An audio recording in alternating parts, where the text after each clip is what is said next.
Buenas noches, maestro, pero me encuentro muy bien. Bueno, en este momento voy a hacer la presentación de la entidad o la iglesia a la cual o en la cual yo tuve un cierto contacto. Me presento, mi nombre es Santiago Mejía. La iglesia que voy a presentar en este momento, maestro Alberto, es la iglesia adventista del séptimo día. Para ingresar un poco en el contexto y delimitar geográficamente, esta iglesia se encuentra distribuida en 12 sectores de la ciudad. Los 12 sectores de la ciudad, qué pena, los 12 sectores de la ciudad corresponden a diferentes barrios.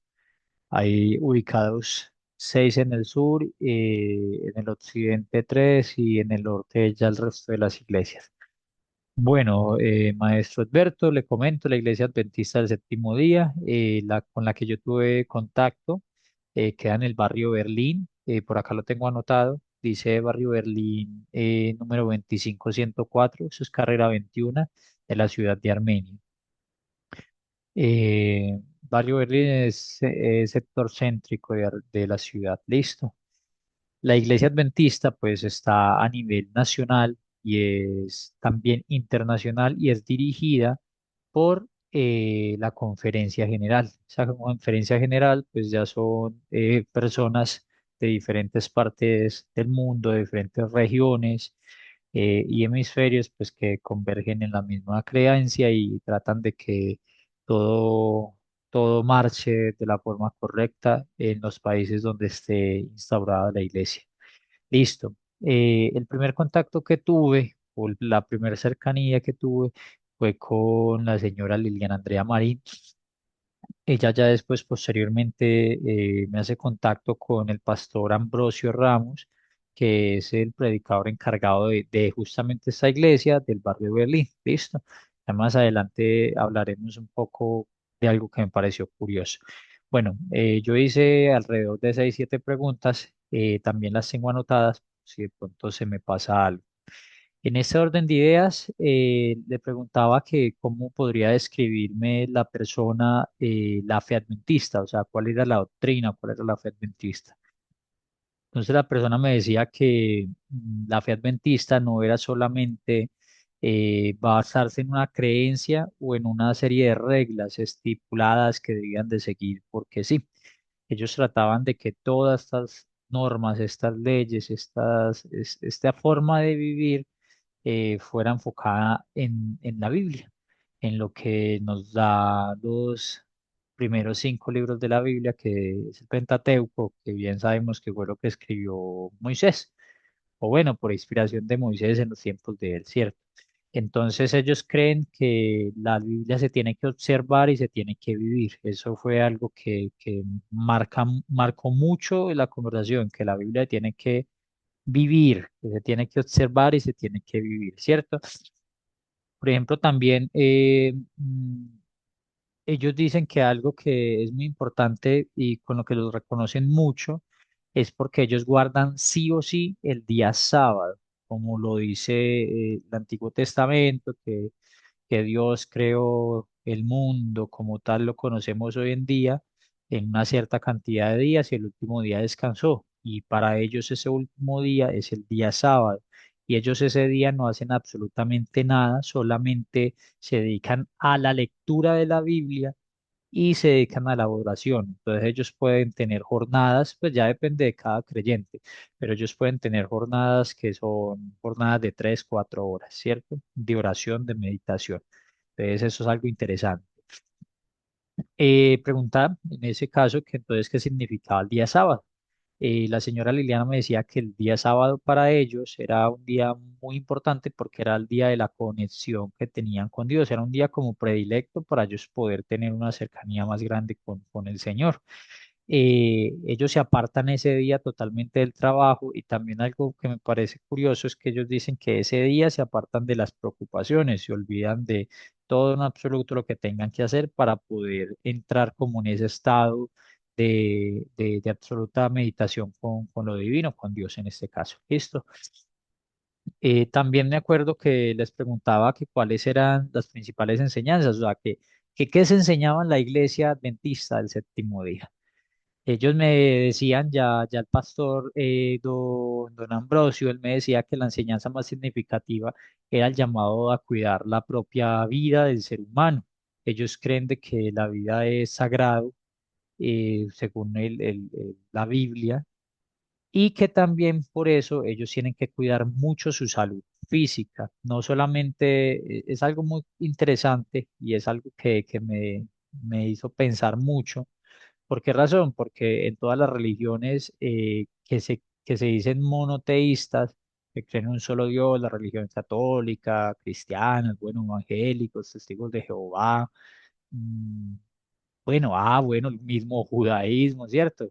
Todo estas, nunca he escuchado que hablen sobre una enseñanza de que el cuerpo se tiene que cuidar, porque pues en el caso mío, en el lugar donde yo me congrego, el cuerpo no es lo más importante en realidad, es el corazón, ¿cierto?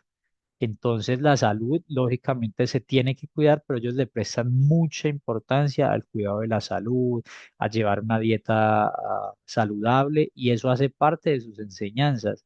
Entonces es bastante interesante porque es como si mezclaran la doctrina como con lo más, ¿cómo decirlo? Como con lo más cotidiano que se puede decir, ¿cierto? Con la realidad más cercana, más próxima al ser humano. ¿Listo? Entonces me pareció muy interesante eso. El señor Ambrosio, el predicador, el pastor, me decía eso. ¿Listo? También le preguntaba sobre las tradiciones. Me decían que básicamente son las mismas tradiciones. Si es acá o es en otro país o es en otra región, en otro continente, son todas las mismas tradiciones. Que ellos una tradición que tienen muy fuerte es que en la Semana Santa no, ellos no hacen, por ejemplo, el rito romano, que es católico, en el cual ellos, la Iglesia Católica, hace procesiones, ¿cierto? Hace procesiones en representación pues a todo lo que sucedió en ese tiempo, nuestro Señor Jesucristo, sino que ellos como tal hacen una celebración que se llama Impacto Esperanza. Ese Impacto Esperanza lo que busca es que las personas, sobre todo más recientes y los más renuentes, o sea, alguien que de pronto lleve tiempo, pero pues no se haya convertido, según me decía el señor Ambrosio, que lo que buscaban con el Impacto Esperanza era que esta persona buscara interiorizar toda la enseñanza, ¿cierto? Que buscara tener un enfoque en su vida, pero que el enfoque fuera espiritual, que se entregara por completo a la doctrina y pues a lo que Dios determina también. Bueno, profe, para no extendernos mucho, le pregunté también a la señora ya Liliana o sea, qué quisiera ella que la gente supiera de esta iglesia, o sea, cómo le gustaría qué mensaje dejaría, mejor dicho. A lo que ella me decía que le gustaría que las personas conocieran que el adventismo no es solo un conjunto de reglas, lo mismo que me dijo al principio, sino que todo esto se convierte en una forma de vida, un estilo de vida, el cual se basa en el amor y el servicio a la gente. Es supremamente importante para ellos el servicio a la gente. Acá, profe, quiero presentarle, esta es la iglesia, qué pena no lo había hecho, la que queda en el barrio Berlín. Justamente me pareció muy curioso siempre que pasaba por ahí el letrero grandísimo que dice sábado, día de reposo. Acá podemos ver en medio de una reunión, acá están iniciando una alabanza. eh, Acá podemos ver a don Ambrosio y no sé, la verdad no sé, creo que ellos estaban en una ceremonia de bautismo. ¿Listo? Acá está el mismo señor de ahorita, un creyente nuevo, y acá pues ya estaban prácticamente casi que culminando su reunión. Listo. En ese orden de ideas, profe, también quise indagar un poco sobre qué necesitaba un creyente para poder de pronto hacer parte más allá, de ser de pronto un predicador, ayudar en la iglesia. Entonces decían que lo más importante, o que ellos tenían unos puntos que eran elementales. Uno de ellos era la formación académica. No tenían que tener un título académico como tal, sino que tienen que tener una formación académica específicamente en doctrina, ¿cierto? Entonces que hay algunas universidades, él me nombraba que la Universidad Adventista del Caribe, no sé dónde quedará la verdad, y que hay una universidad también adventista de Colombia, que allá van las personas que son opcionados y que pues ya para ser opcionado pues ya es un proceso mucho más largo. También hablaba sobre la capacitación espiritual, que eso yo lo entendí de la siguiente forma, es el compromiso que cada creyente tiene con su vida espiritual, con hacer un cambio, con en realidad tratar de aplicar lo que pues enseñan en esta congregación. Aparte de eso, hay una especie de llamamiento. Y ese llamamiento, pues, en este caso es bastante curioso porque no lo hace Dios directamente, sino que lo hace el mismo predicador, o puede ser un director, o puede ser un supervisor. Listo. También me interesé mucho en preguntar y en consultar un poco sobre las jerarquías. Resulta que tenemos en esta iglesia del séptimo día unos rangos. Entonces está el miembro común, el que va, el que le gusta, el que está aprendiendo a conocer, el que está iniciando en este lugar a conocer de Dios, y a ese le llaman pues como el miembro de la iglesia, ¿cierto? Es un miembro de la iglesia. De ahí las personas pueden optar por ser diáconos, o en el lugar de mujeres, diaconisas, que son las personas que ayudan de pronto que en la vigilancia, que en el sonido, que en el embellecimiento del templo, todo este tipo de cosas, ¿listo? Pero como les digo, son llamados que hace el mismo predicador, el mismo pastor. Tenemos los ancianos, que son personas que ya adquieren un conocimiento y que llevan sobre todo mucho tiempo en la iglesia. No puede ser una persona que esté fiel y firme en la doctrina, pero que lleve muy poco tiempo. Sí o sí tiene que llevar bastante tiempo. De ahí también se desprende algo, que son diferentes los ancianos de los pastores. Los pastores solo tienen la función de pastorear el pueblo. ¿En qué sentido? En la vida espiritual. Cuidan la vida espiritual del creyente. ¿Listo? Y también hay unos ministerios. Me pareció bastante curioso porque no sabía que hacían todo esto, profe. Entonces esto hizo que mi mente, mi idea sobre ellos cambiara mucho. ¿Por qué razón? Porque ellos tienen ministerio juvenil, tienen ministerio de mujeres, tienen ministerio de alabanza, tienen ministerio de canto, que no sé cuál sería la diferencia entre esos dos, porque pues básicamente yo lo entiendo lo mismo de canto y alabanza, pero bueno, tienen también ministerio de lectura, si no estoy mal, o sea, las personas como que se educan solamente para leer y escudriñar la palabra, digámosla de esa forma.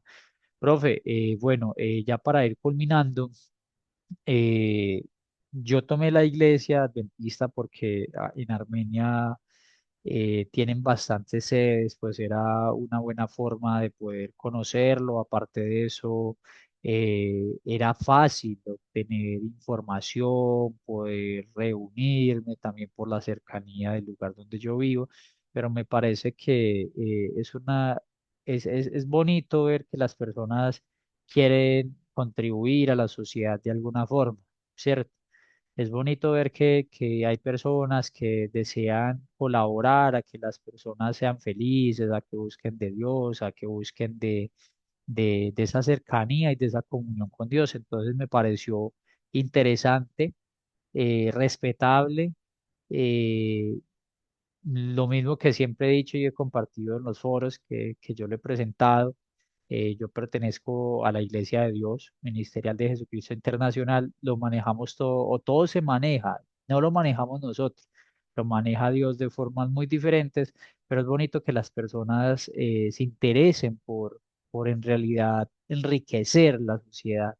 Y creo que estos diálogos interreligiosos son bastante importantes porque aprendemos y también aprendes desde el otro punto. Profe, esta fue mi presentación. Que esté muy bien, feliz noche y estamos hablando. Voy a parar por acá la charla.